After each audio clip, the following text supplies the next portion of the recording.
بسم الله الرحمن الرحيم. السلام عليكم ورحمة الله وبركاته. كلنتي وعن وناكسن meel kasta oo naga daawanaysaan umada Soomaaliyeed waa mar kale muuqaal kale iyo madal kale halkaan naga dhageysanaysaan ama aad naga daawanaysaan waa barta YouTube-kan ku leenahay Samawada Media. fadlan waxaan ka codsanaynaa in aad subscribe saartaan si aad ula socotaan waxyaabihii aan soo dhigno wax walba aan soo dhigno si halkaas aad kala socotaan.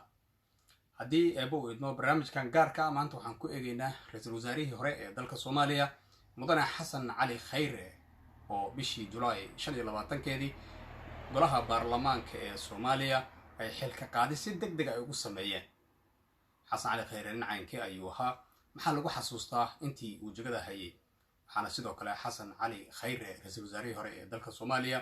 loo magacaabay in ra'iisul wasaare dalka Soomaaliya uu ka noqdo 23-kii February sanadkii 2017. waxaana sidoo kale intii uu hayay jagadaasi muddo 3 sano iyo bar ah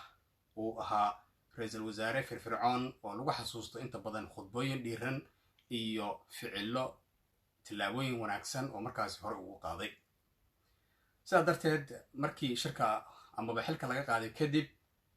ra'iisul wasaare hore dalka Soomaaliya waxaa jiro erayo badan oo dadku ay ku xasuustaan isla markaana aad baraha bulshada way ugu dambeeyay haystay. haddaba barnaamijka waxaa igala qayb galaya saaxiibkay maxamed cabdi oo ah nin dhalinyaro ah oo halkaan ku sugan isla markaana aad u dhageystay oo la socday waxyaabaha baraha bulshada iyo wararkii xasan cali khayre. maxamed soo dhawow marka ugu horeyso Samawada Media ku soo dhawow. masha Allah waa dhawaad aniga markaa su-aasha ku weydiinaya waxaa weeye ra'iisul wasaarihii hore ee dalka Soomaaliya waxa uu lagu xasuustaa inuu ahaa nin khudbooyin soo jiidasho leh inta badan dadka dhexdiisa kulahaa. adigu marka maxaa ka yaabiyay oo ku xasuusatay waayii ugu dambeeyay? horta ninku nin adagna uu ahaa oo de hadallo badan oo dadka soo jiidasho leh uu lahaa wata de nin horta hadallo taariikhda galayna ka tegayna uu noqday wata nin magac weyn ka harayna uu noqday wata dadkuna waxaad ku garanaysaa in xasuus weyn uu ka tegay xasuusaha waliba kuwa ugu waaweyn uu ka tegay waxa ugu dambeeyay hadalladiisii ugu dambeeyay oo khudbada ku soo jeedinayay ahaa anigoo og in baarlamaanku ay qalad ku kaceen sax anigoo og in xilka qaadistani ay qalad weyn tahay anigoo og wax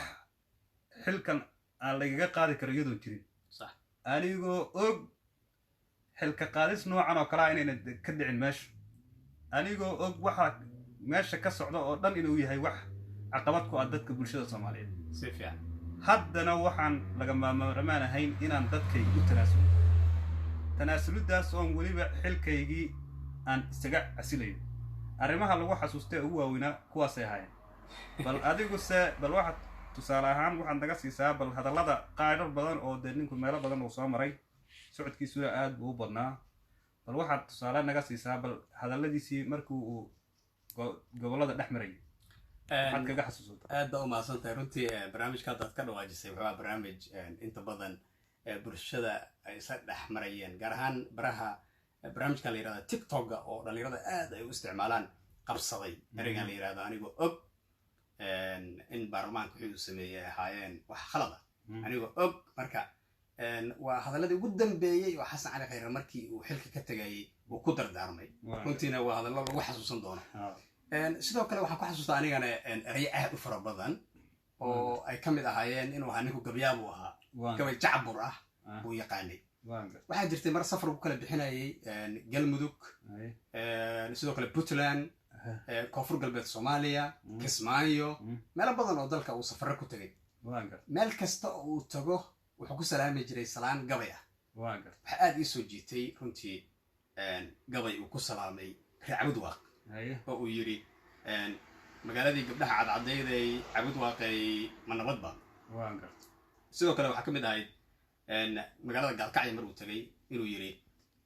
magaaladii Ilbaxa ahay Gaalkacyoy ma nabadba magaaladii guumeysla dirirkay Gaalkacyoy ma nabadba. waxaa kaloo ka mid ahayd mar uu tagay Baydhabo oo weliba ku salaamay luqadda afka maymayga la yiraahdo siin salaami buu yiri Baydhabo siin salaami. marka waxaa weeye xasan waxa uu ahaa runtii nin aad iyo aad khudbooyinka soo jiidasho ay u leeyihiin Soomaalida dhexdeeda bulshadu aad maaragtay khudbooyinkiisa ay usoo jitaan waxaa kaloo ka mid ahaa marka uu khudbaynayo erayada u dhihi jiray wuxuu dhihi jiray intaan xilka joogno waxaan idiin caddaynaynaa intaan xilka joogno in aanan nala cabsi gelin doonin si aan xilka uga tagno waxaan ku shaqayn doonaa cadaalad sinaan iyo soomaalinimo baa ka mid ahayd laakiin waxyaabaa la yaab kale waxay ahayd ra-iisul wasaare sidaa u xooga badnaa in hal maalina la casilo isagoo weliba maqan sababtaas waxaan u malaynayaa kolley waxaa jirtay hadal shirkii dhuusamareeb ka dhacay uu ka joodiyey oo ahaa in uu yidhi dadka dhuusamareeb iyo galmudug ku shirayo runtii reer dhuusamareeb biyaheeda ayaa waxay yihiin biyo daawo ah oo qulubta sifeeyo aad ha u basadeenoo biyuhu ha cabeeno hala cabo si ay qulubtooda nadiif u noqoto marka waxaan u malayn biyihiibu asagay ruuxiisa aad u cabay oo iska badiyey baabuu seexday hadda soomaalida waxay dhahdaa nin seexday sicii dibadha waa lagama maarmaan taas macallinka marka wuu seexday macallinka intii uu jiifay bay qoladan xarfaaniinta reexamarka baarlamaankii iskaga daba wareegayla meesha Soomaaliya bay ka faa'iideysteen ninkan la yiraahdo farmaajo oo madaxweyne ahane niyahow waaba nin maskiin seefla ah baan u maleeyaa anugu waayo sababta waxay ahayd ra-iisul wasaareyaashii hore iska daba diijada baa dhici jiray xaaladdu way adkaan jirtay mooshin iyo lacag baa bixi jiray dee xasan dadkiiba waxay soo tooseen xasan cali khayre ninkii awoodda badnaa oo gabayada qurxanaa oo hadallada khatarta lahaa oo hal mara laleeyahay xilka waa laga qaaday ya marka arrintaasi kolle aan biyahaas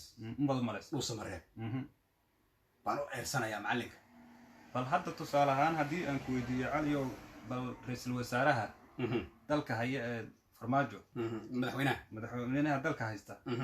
waxaa marka hore lagu heshiiyey isagii iyo khayra inaynan hadiladiisii waxaa ka mid ahaa inaynan iskhilaafi doonin ay intay xukuumadda hayaanna si nabada ku wada dhamaysan doonaan bal maxaad u malaynaysaa inuu iska diskan keenay oo hadda inkastoo waqti xil la raadinayo haddana in doorashada qofku uu magaranaysa 2 sano uu ku darsado farmaajan uu raadinayo bal maxaad is leedahay khaladaadkan inuu ku yimiday xagga xasan cali khayre niyo horta soomaalida waxay dhahdaa saaxiibnimadu ama siyaasaddu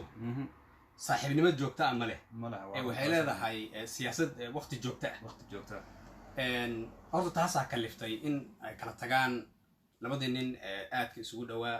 labadii nin nabad iyo nolol la baxay labadii nin ee runtii aad u xooga badnaa waxayna aad ugu qurux badnaadeen aragtidayda in madaxweynaha iyo ra-iisul wasaaraha isla dhamaystaan laba xaalaba waxay u ahaan lahayd dow oo marka koowaad ee markii ugu horreysay oo halkaasi bal aan ku noqday horta waxaa jira barnaamij la dhahaa markii ugu horreysay oo xasan cali khayre aan ku xasuusto ruuxiisa wuxuu ku leeyahay waa markii ugu horreysay oo dowladdan nabad iyo nolol ay maaragtay waa markii ugu horreysay oo dowladdani nabad iyo nolol ay dad dibadda ka soo celiso oo dalkooda kusoo celiso waa markii ugu horreysay oo elaboorka la dhiso waa markii ugu horreysay oo tiyaatarka la dhiso waa markii ugu horreysay oo meelihii baraha bulshada magaca ku lahaa la dhis sida dhagaxtuur xawa cabdi xawataako sayidkii iyo meelo lamid adu meelo taariikhiya